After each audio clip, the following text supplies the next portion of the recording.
Suka kali situ pinuh balong jero bebendon sarang bebendung ganti saliraju awit teh pangajul buah lantaran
Bu, mau ketemu dengan Ibu sebentar bisa? Oh, dari? Saya Pak Marpaung.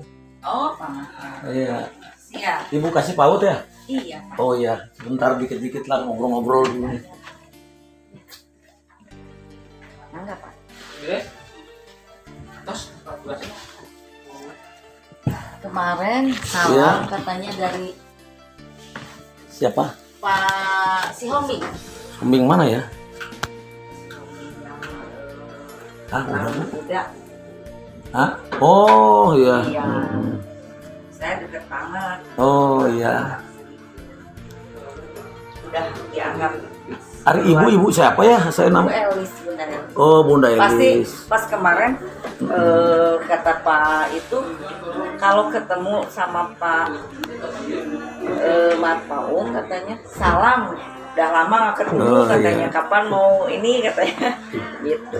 Gini Bu, saya Ya. dikit aja nih. Sebetulnya saya mau ketemu dengan Pak Kabid, Pak Dadang.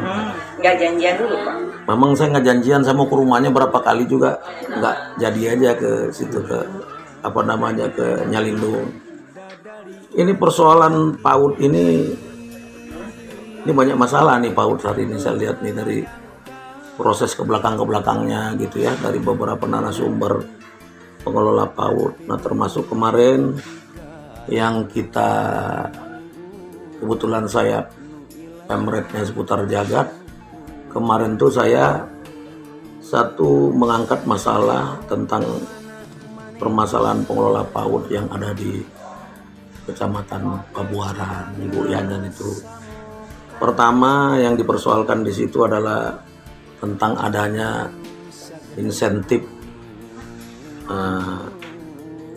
apa namanya, PPK. tutornya itu kepada menurut pengakuan mereka kemarin itu kan pada diambilin lah. Ada pungutan. Ya, yang diduga dilakukan oleh ketua PAUD-nya, apa namanya, ketua Himpaudi ya. Karena waktu itu saya udah mencoba mengklarifikasi kepada apa namanya pengawas apa itu PAUD di sana itu ya, apa namanya, penilik ya, itu dengan beserta ada juga Pak Camat waktu itu, Pak apa namanya, Askum. Nah, itulah keluhan mereka itu adanya kutipan-kutipan itu. Nah, kedua, apalagi sebelumnya juga sudah ada masalah apa namanya, setiap pencairan BOP itu setelah selesai ada ya berbentuk kutipan juga lah, itu menurut pengelola yang kita ini kan itu. Nah, begitulah dugaannya seperti itu. Nah, nanti tapi kita udah kemukakan kemarin kepada mereka itu semua, termasuk yang terkait lah, penilik. Nah, saya mau minta tanggapannya sebetulnya, karena Ibu di sini kasih PAUD itu kan artinya tupoksi kasih PAUD kan membawahi itu ya Bu semua. Nah, kelembagaan. Apakah memang dibenarkan seperti itu? Karena itu kan honornya juga yang titor, yang dari tingkat SMA itu cuma 100.000, dan terus yang S1 itu 150.000. Nah, itu gimana itu menurut Ibu? Ya enggak dong Pak, yang namanya itu kan ada aturannya, ada juklak sama juknisnya. Ya. Nah, kita tetap berpegang pada aturan juklak juknis. Juklak juknisnya diaturnya di mana itu? Kalau untuk BOP itu untuk yang sekarang itu Permendikbud nomor 9. Yang sekarang. Yang kemarin nomor 20. Sebelumnya Permendikbud nomor 13. Itu sudah jelas di sana alokasi dananya untuk apa. Untuk kayak Permendikbud nomor 13 itu untuk membantu meringankan beban masyarakat dalam penyelenggaraan. Ya. Nah, Permendikbud nomor 20 itu karena masih 1 tahun di situ juga muncul karena memang kita di masa pandemi. Nah, itu untuk mendukung program pembelajaran dari rumah. Nah, itu merupakan penyempurnaan daripada Permen yang 13 gitu kan.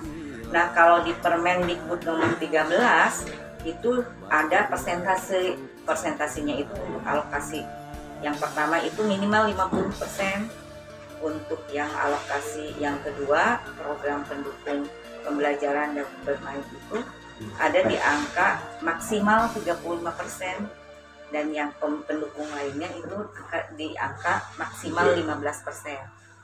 Nah, untuk program yang Permendikbud nomor 20 di sana tidak ada persentasi, artinya dibebaskan meskipun tetap alokasinya itu ada skala prioritas.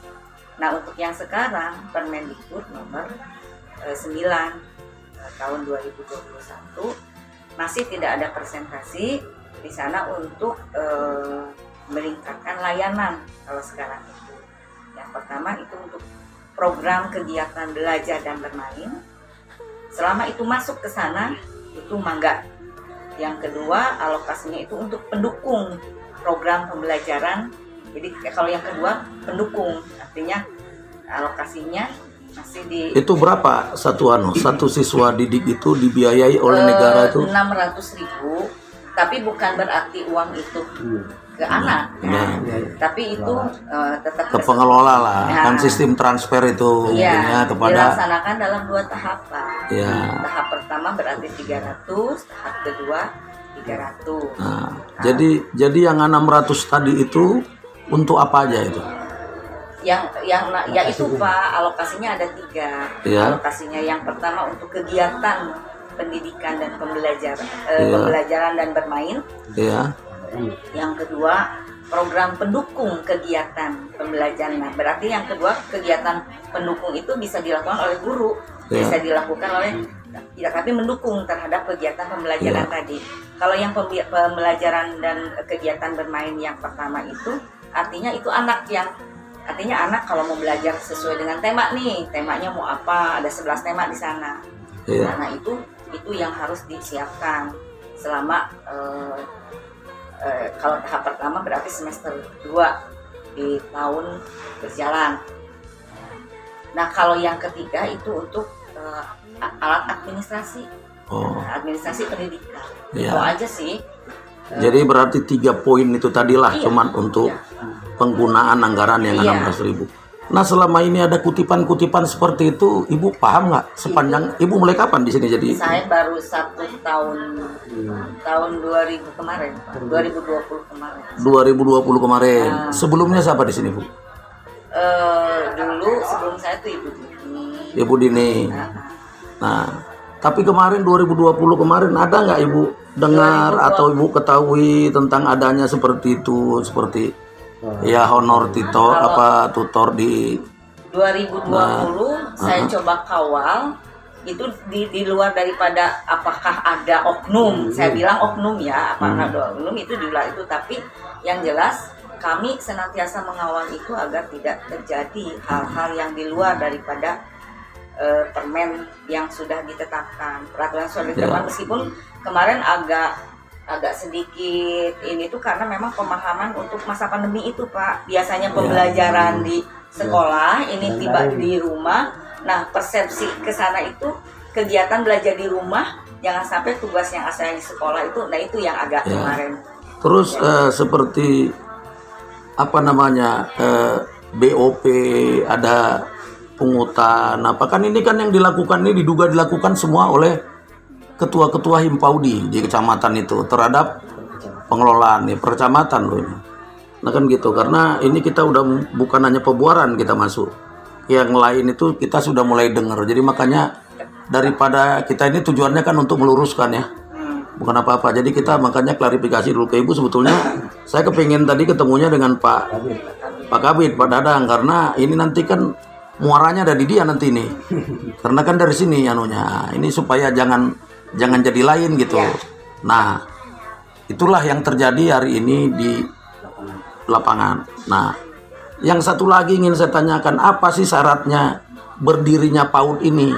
Karena kenyataan di lapangan ini kayaknya PAUD ini jadi sumber usaha orang, karena ada satu orang pengelola PAUD dan dia juga sebagai ketua Himpaudi, tapi dia punya PAUD nih dari 1, 2 sampai mau 3 hari ini. Dan ada lagi beberapa yang saya datangin itu ternyata suami istri bisa punya PAUD.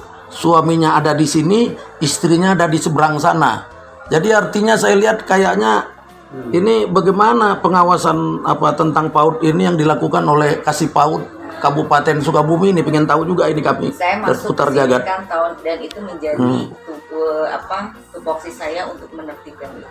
Nah itu kan nggak bisa membalikan telapak kanan. Itu yang coba saya banyak Pak permasalahan yang harus kita tertibkan, yang kaitannya dengan untuk kontribusi kita dalam pendidikan anak usia dini di di Kabupaten Sukabumi. Saya bilangnya Kabupaten Sukabumi. Nah itu adalah ada 2.543 kita lembaga PAUD yang hari ini coba kita tertibkan. Salah satunya itu ya yayasannya, pendiriannya, bahkan sampai untuk verifikasi yang izin operasional yang tahun sekarang itu agak ditahan Pak. Agak ditahan, kita tidak lagi kuantitas yang kita kejar tapi kualitas. Bagaimana menertibkan banyak Pak yang artinya hari ini yang harusnya seperti ini ternyata, nah itu coba apa yang bisa kita bantu. Mungkin kalau 1, 2 sampai 10 sih mungkin kita dalam 1 bulan juga selesai gitu.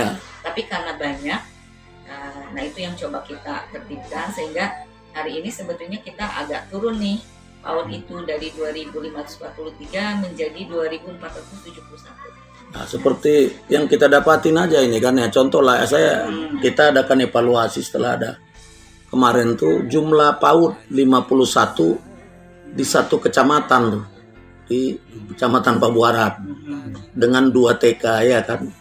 Artinya apa pernah Dinas Pendidikan ini melihat memonitor siswa didiknya satu ya kan yang ikut, yang dibiayai oleh beban pemerintah tadi. Satu itu. Yang kedua, kita melihat jadi sepertinya seolah-olah jadi bisnis ini PAUD ini, bukan lagi tujuan PAUD itu untuk murni untuk mencerdaskan anak bangsa dari usia dini kan gitu. Nah ini kelihatannya sebetulnya kan yang namanya anak usia dini itu saya nih ya, pendapat saya nih, saya orang baru di sini gitu. Pendapat saya, anak itu bicara anak itu aset Pak, aset bangsa, sumber daya manusia yang suatu waktu nanti akan membangun suatu bangsa gitu kan. Nah itu yang menjadi tujuan saya harus ada di sini. Pak Bupati juga coba tolong tertibkan salah satunya seperti itu Pak. Tentu permasalahan ada dengan berbagai macam tahap. Kita akan bereskan satu-satu, termasuk mungkin ya alhamdulillah terima kasih ketika ada masukan seperti itu. Tinggal itu di mana. Kalau misalnya ada indikasi itu ya kita tinggal nanti apa sih permasalahan seperti itu. Ya kan gini lah, seperti ya kan ketua Himpaude itu kan ada istilahnya jangan terkait sama itu organisasi Pak. Nah itulah sebenarnya, tapi kan dia organisasi tapi dia berperan, yang mana yang dekat dengan dia itu dinaikkan kuotanya, itu yang kita nggak dapat mengerti. Nah makanya kemarin kita clearkan gitu kan gini. Kuota sekarang sudah 1 link ke atas Pak, ke yang namanya Dapodik Pak. Sekarang Dapodik dari atas juga sudah ada geliatnya untuk merubah sistem seperti itu, sehingga sekarang ketahuan seandainya ada anak didik di lembaga ini satu muncul di sini juga misalnya tercover juga. Ya ini karena udah 1 pintu itu muncul Pak di atas itu, sehingga itu menjadi peringatan untuk di bawah itu jangan sampai ada residu seperti kalau seperti itu saya kira tidak. Berbagai alasan kemarin yang dimunculkan. Ada yang belum masuk ke dalam Dapodik itu sendiri, ya kan? Tapi kan pertanyaannya, apakah semua orang di situ itu sudah termasuk, ada yang sekolah di situ, yang mana yang sudah masuk ke Dapodik, yang mana yang belum? Nah ini perlu diluruskan juga oleh Dinas Pendidikan kan gitu. Kemarin tuh yang kita bahas dengan yang mana yang sudah masuk sama yang belum. Yang belum kan gini. Ada anak yang masuk di dalam PAUD itu, ternyata dia belum masuk Dapodik. Kan gitu. Jadi kilahnya kemarin itulah yang nggak dapat dibayar kan gitu. Kemarin membahas masalah besar kecilnya BOP itu kemarin itu. Nah cuman hari ini jadi ada A, B, C, sebetulnya dia anak PAUD. Ya dia udah masuk di PAUD itu, cuman kenapa? Tapi dia tidak dimasukkan di Dapodik itu. Belum masukin Dapodik, terlambat apa gimana saya nggak ngerti lah itu. Karena kemarin itu, jadi karena peniliknya itu tidak bisa menjelaskan kemarin itu karena dia juga baru, karena meninggal kan yang lamanya, jadi karena dia baru. Yang lama juga sebetulnya, yang meninggal juga baru sebetulnya Pak. Cuman kan gini, alangkah anehnya antara penilik dengan ketua Himpaude berebut masalah duit BOP yang disimpan di situ, duit kutipan. Nah ini kan jadi ini yang perlu Ibu kenapa kita datang hari ini minta. Tapi kemarin yang dari Pabuaran kan sudah membuat surat pernyataan ya Pak ya? Saya nggak ngerti karena kita kan bukan sampai ke sana kita. Enggak, maksudnya itu sudah diluruskan dengan Pak Camatnya itu sampai bikin surat pernyataan. Jadi kalau ada apapun itu mereka artinya mereka berani untuk menghadapi itu gitu. Pak Camatnya, penilik sama tim Paudinya. Ya. Seperti itu. Karena kemarin itu kan langsung kita tuh ada sama saya wawancaranya lengkap saya tuh. Kalau dari kita sendiri sih. Cuman kita kan minta apa namanya?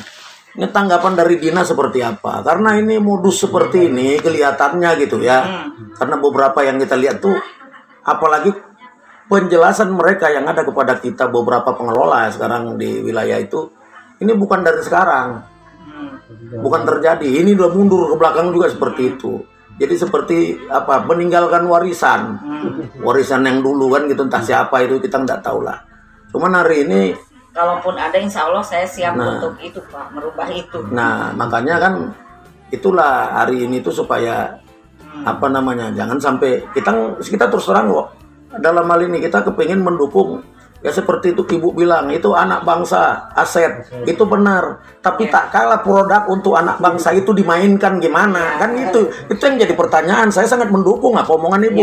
Tapi tak kalah di bawahnya ini main. Itu yang kalau satu itu boleh. Oke. Tapi kalau banyak Pak, ini perlu proses, perlu waktu untuk. Tapi insya Allah Pak, itu menjadi PR saya untuk apalagi kalau ada masukan seperti ini kan lebih komunikasinya lebih cepat gitu. Dan memang kami Bu terus terang aja nggak berhenti nih. Apapun tetap aja di wilayah lain juga apa yang kami akan, karena kenapa? Kalau nggak begitu nanti waduh bahaya sporadis nih. Kapan mau bener nih kabupaten dengan misi bupati yang istilahnya untuk lebih baik, lebih maju kan, kalau ternyata di bawahnya seperti itu yang perlu disikapi. Nah, ya terima kasih lah saya udah ketemu dengan Ibu, tapi kebetulan saya masih belum ketemu kabitnya. Nanti akan yang lainnya juga akan kita munculkan persoalan lainnya gitu nanti dari daerah lain. Kalau untuk tanggapan saya mungkin itu Pak, dan sekarang itu kita sedang masif untuk melakukan pembinaan. Bagus lah. Salah satunya RKS yang coba kita buat. RKS itu dalam bentuk bukan ini ya. Jadi segala yang keharusan dialokasi itu tuh coba kita bikin dalam sebuah POM, sehingga ketika bahkan ke depan itu Pak nanti itu masuk langsung laporannya ke pusat. Ya mudah-mudahan baiklah ke depannya kan gitu. Ya itu di sini kan seksi PAUD hanya segini Pak. Iya itulah. Maksudnya keterbatasan itu kita juga lagi coba harus ditambah personil, tapi kan nggak semudah itu mungkin kalau untuk itu aja. Yang penting gini, kita ini sebagai kontrol sosial mendukung. Cuman kan artinya jangan jadi harus sesuai dengan apa yang diucapkan, apa yang dilaksanakan gitu kan. Jangan lain di mulut, lain di hati. Itu yang bahaya. Gitu. Mudah-mudahan Ibu sukses lah. Oke ya, Bu Elis. Terima kasih. Kita bukan apa-apa ini sini.